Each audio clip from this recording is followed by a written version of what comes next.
നമസ്കാരം. വി ചാനലിന്റെ മറ്റൊരു വാർത്തയിലേക്ക് ഏവർക്കും സ്വാഗതം. വാർത്തകൾ വായിക്കുന്നത് മിനി കൃഷ്ണൻ. ഐമനം പഞ്ചായത്തിന്റെ താഴ്ന്ന പ്രദേശങ്ങളിലുള്ള ഭൂരിപക്ഷം വീടുകളിലും വെള്ളം കയറി തുടങ്ങി. പ്രായമായവരും രോഗികളും കഷ്ടത അനുഭവിക്കുന്നവരുമായ ധാരാളം ആൾക്കാർ ഇവിടെയുണ്ട്. ഇവരെ അടിയന്തിരമായി ദുരിതാശ്വാസ ക്യാമ്പുകളിലേക്കോ ബന്ധുവീടുകളിലേക്കോ മാറ്റേണ്ടതുണ്ട്. നിലവിൽ ഐമനം പഞ്ചായത്തിൽ പരിപ്പ് high school, Olassa CMS school, Aymanam PGM school എന്നിവിടങ്ങളിൽ ദുരിതാശ്വാസ ക്യാമ്പുകൾ തുറന്നു.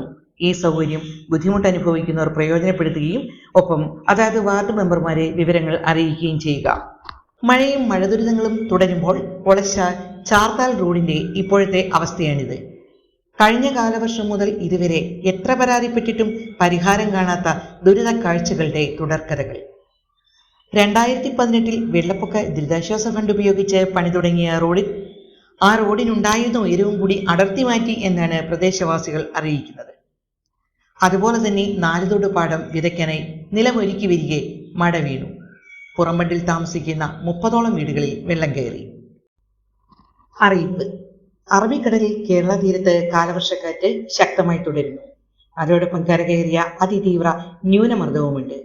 കേരളത്തിൽ ഇന്നും പരക്കെ ശക്തമായ കാറ്റോടുകൂടിയ മഴ തുടരുമെന്ന് സംസ്ഥാന ദുരന്ത നിവാരണ അതോറിറ്റി അറിയിച്ചു. ജാഗ്രത പുലർത്തുക.